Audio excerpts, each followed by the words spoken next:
The timing couldn't have been better. I've been in workforce economic development for almost 30 years now. Really only in the past few years has it been where our economic development colleagues talk about workforce and talent in every meeting. It is the top, if not the first, it's one of the first two priorities. I know that a lot of companies in the area in manufacturing have trouble finding certain technicians, and the way that we combat that is through our apprenticeship program.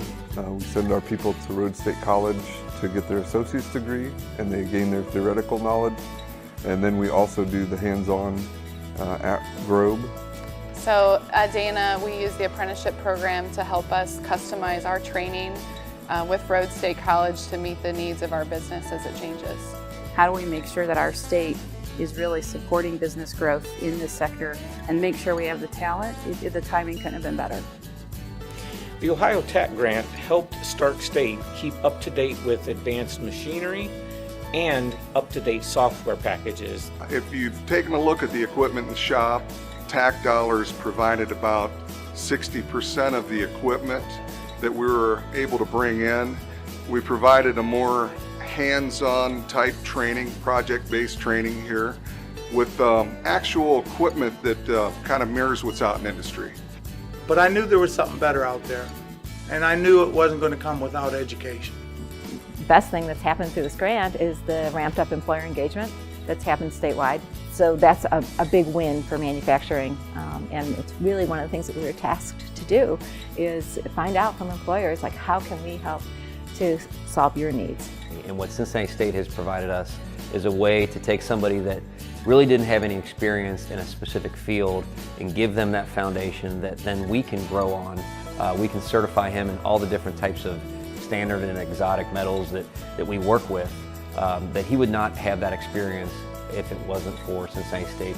Within the welding program, we have had the flexibility, thanks to the Ohio TechNet and Cincinnati State, to actually hold events on campus where we can invite employers from the region to come in to see our welding program, to meet our welding students, to see the facilities that we have, and they can understand that it's not a program where we are just having students come into the classroom and read books. So the Tech Grant gave us a good opportunity to see what other programs are doing, but not only what other programs are doing, it allowed us to create good ultimate opportunities for more students than what we were able to handle originally.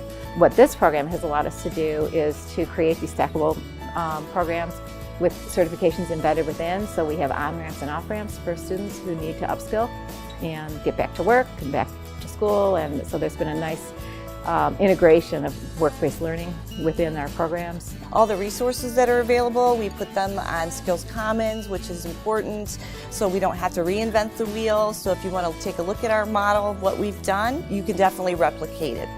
Flex-based courses at Sinclair are a really good fit for a student that either one, comes in with some competency on the subject area, or two, just a motivated student, someone who comes in and has goals to complete classes sooner, or if they need flexibility in their life and they just can't complete classes on a regular online or face-to-face schedule. They're great because you can progress through your course content quickly and not miss anything. Like, you're still getting the same quality education as those who actually go to a standard class.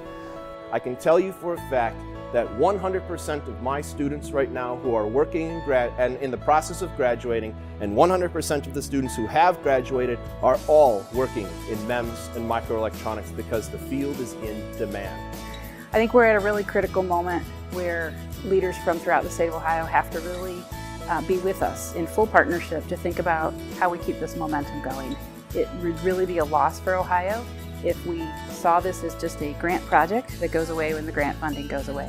We've demonstrated tremendous impact, serving already almost 2,000 Ohio adults, many programs created or modified, and phenomenal partnerships with industry. We've got to keep that momentum going. Right at the moment when industry is organizing, to be a strong partner with us, we've got to make sure that we have the infrastructure to continue to be responsive and agile and adaptive to the emerging needs of those companies. I didn't think I could do it, but you know what? I believe that anybody can do it.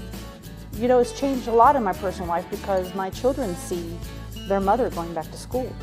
So that tells them that it's not over just because you didn't go to college right out of high school. finishing the degree immediately equates to a big pay raise, which is nice. Go for it. There's money in blue collar. There's opportunity for growth. I would tell someone that wants to go into the apprenticeship program to consider it because the benefits are amazing.